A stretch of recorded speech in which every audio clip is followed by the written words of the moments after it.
पुंडलीकवरदा हरिविठ्ठल श्री ज्ञानदेव तुकाराम गोपाल कृष्ण भगवान की जय। पूर्व श्लोकात कर्म करण्याची आज्ञा देऊन आता भगवान कर्म करीत असताना सम राहण्याचा प्रकार सांगतात। योगस्थ कुरु कर्माणि संगं त्यक्त्वा धनंजय सिद्धे सिद्ध्यो समो भूत्वा समत्वं योग उच्यते। अन्वय, धनंजय संगम त्यक्त्वा सिद्धे सिद्ध्यो समः भूत्वा योगस्थः कर्माणि कुरु समत्वं योगः उच्यते। अर्थ, हे धनंजय, तू आसक्तीचा त्याग करून सिद्धी असिद्धीत सम होऊन योगात स्थित राहून कर्मांना कर, कारण समत्वच योग म्हटला जातो। व्याख्या: संगम त्यक्त्वा, कोणत्याही कर्मात, कोणत्याही कर्मफलात, कोणत्याही देश काळ घटना परिस्थिती अंतःकरण बहिःकरण इत्यादी प्राकृत वस्तूविषयी तुझी आसक्ती नसावी, तरच तू निर्लिप्ततेने कर्म करू शकतोस। जर तू कर्मफल इत्यादी कशातही चिकटून राहशील तर निर्लिप्तता कशी राहील आणि निर्लिप्तते वाचून ते कर्म मुक्तिदायक कसे होईल। सिद्धे सिद्ध्यो समो भूत्वा, आसक्तीच्या त्यागाचा परिणाम काय होईल? सिद्धी असिद्धीत समता होईल।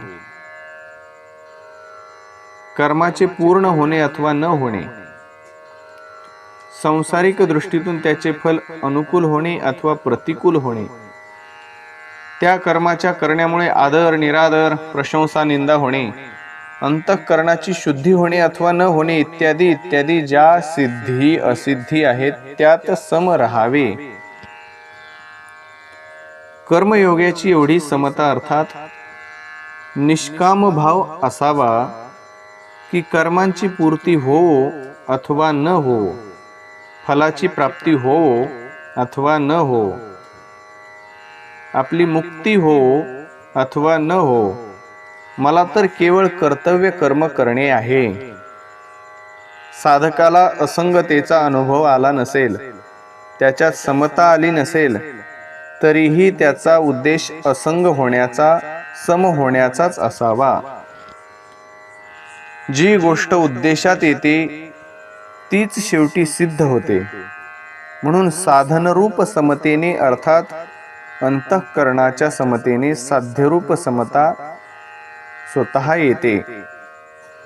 तदा योगमवाप्स्यसि। योगस्थ कुरु कर्माणि, सिद्धी असिद्धीत समता झाल्यावर त्या समतेत निरंतर अटळ राहणेच योगस्थ होणे आहे। जसे एखाद्या कार्याच्या आरंभी गणपतीचे पूजन करतात, तर त्या पूजनाला कार्य करीत असताना प्रत्येक वेळी बरोबर ठेवले जात नाही। तसेच कोणी असे समजू नये की आरंभी एक वेळ सिद्धी असिद्धीत सम झाले तर आता त्या समतेला नेहमी बरोबर ठेवावयाचे नाही, रागद्वेष करीत राहावयाचे आहे। म्हणून भगवान म्हणतात की समतेत निरंतर स्थित राहूनच कर्तव्य कर्म केले पाहिजे। समत्वम योग उच्यते, समताच योग आहे, अर्थात समता परमात्म्याचे स्वरूप आहे। ती समता अंतःकरणात निरंतर वास करून राहावयास हवी। पुढे 5व्या अध्यायाच्या 19व्या श्लोकात भगवान म्हणतील की ज्यांचे मन समतेमध्ये स्थित झाले आहे त्या लोकांनी जिवंतपणीच संसाराला जिंकले, कारण ब्रह्म निर्दोष आणि सम आहे, म्हणून त्यांची स्थिती ब्रह्मामध्येच आहे। समतेचे नाव योग आहे, ही योगाची परिभाषा आहे। यालाच पुढे 6व्या अध्यायाच्या 23व्या श्लोकात म्हणतील की दुःखाच्या संयोगाचा ज्यात वियोग आहे त्याचे नाव योग आहे। ह्या दोन्ही परिभाषा वास्तविक एकच आहेत। जसे खरोच झाले असता खाजवायचे सुख होते, परंतु नंतर होणाऱ्या दाहामुळे दुःख होते. परंतु हे दोन्हीही रोगच असल्याने दुःखरूप आहेत.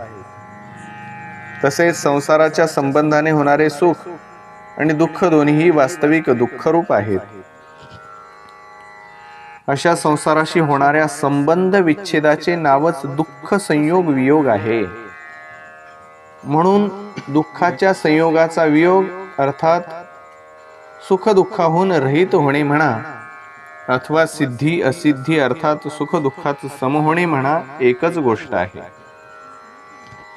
या श्लोकाचे तात्पर्य हे झाले की स्थूल सूक्ष्म आणि कारण शरीराने होणाऱ्या संपूर्ण क्रियांना केवळ संसारासाठी सेवा रूपाने करणे आहे, आपल्यासाठी नव्हे.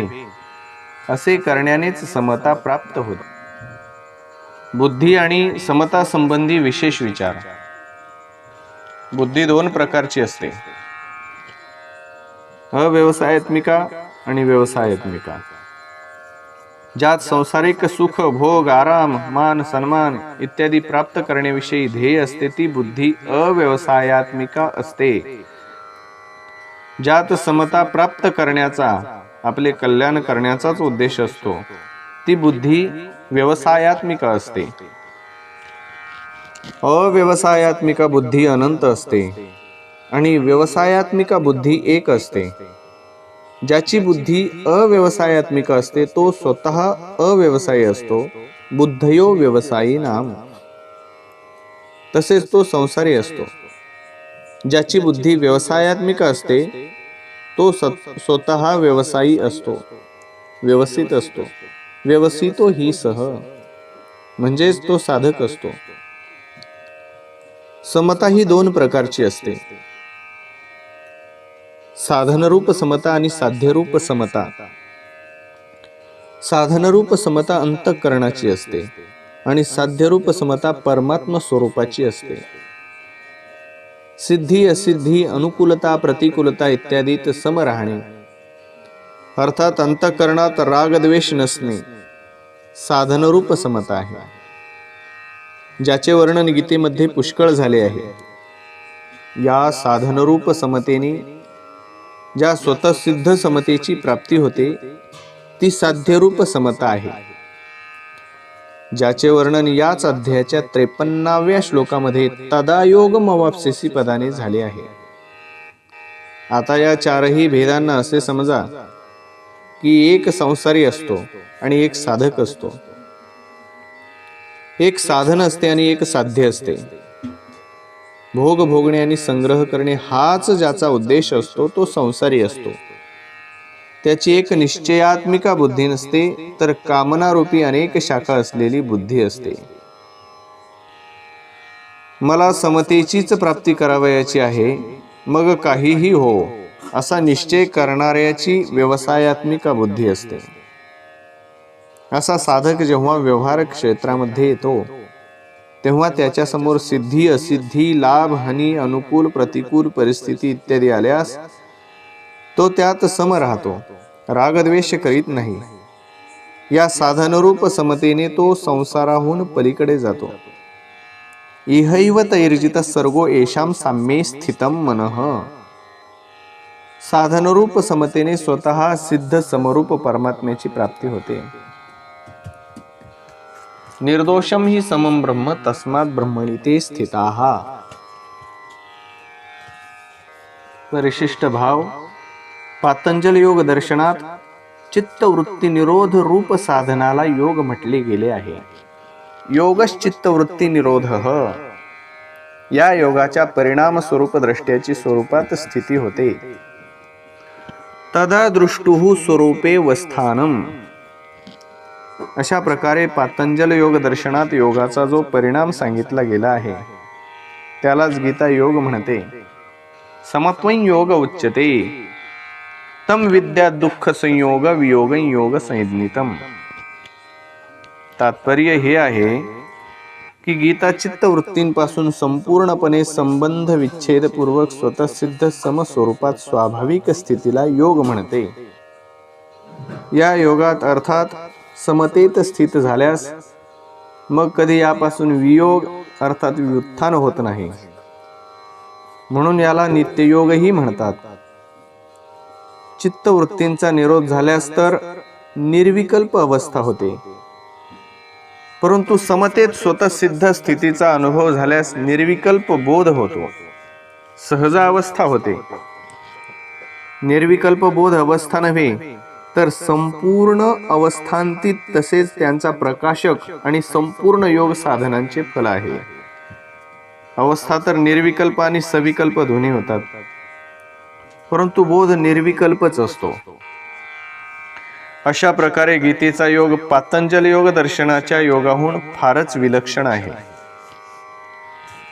पातंजल योग दर्शनाच्या योगाचा अधिकारी तो आहे जो मूढ आणि क्षिप्त वृत्ती असणारा नाही, तर विक्षिप्त वृत्ती असणारा आहे. परंतु भगवत प्राप्तीचे इच्छुक सर्वचे सर्व मनुष्य गीतेच्या योगाचे अधिकारी आहे. एवढेच नव्हे तर जो मनुष्य भोग आणि संग्रहाला महत्त्व न देता या योगालाच महत्त्व देतो आणि हे प्राप्त करू इच्छितो, असा योगाचा जिज्ञासूही वेदांत वर्णित सकाम कर्मांचे अतिक्रमण करतो. जिज्ञासुरपी योगस्थ शब्द ब्रह्माती वर्तते. 39व्या श्लोकापासून 48व्या श्लोकापर्यंत ज्या समबुद्धीचे वर्णन झाले आहे, सकाम कर्मापेक्षा त्या समबुद्धीची श्रेष्ठता पुढील श्लोकात सांगतात. ते पुढील भागात पाहूयात. पुंडलिक वरदा हरी विठ्ठल, श्री ज्ञानदेव तुकाराम, गोपाल कृष्ण भगवान की जय.